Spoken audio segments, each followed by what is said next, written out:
toy izao ndray avana ny teny zaraina zay omenantsika anio. Tsy homenatra ianao olon'i Kristy.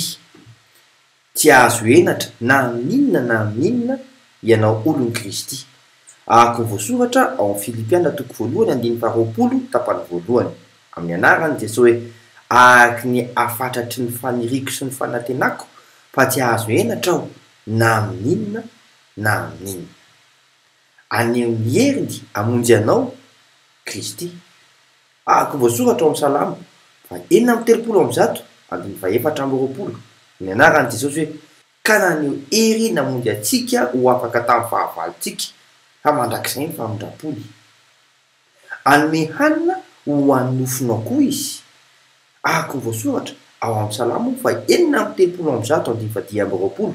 Amin'ny anarany dia hoe izay manome hanina ny nofo rehetra fa mandrakizay ny famindrapony.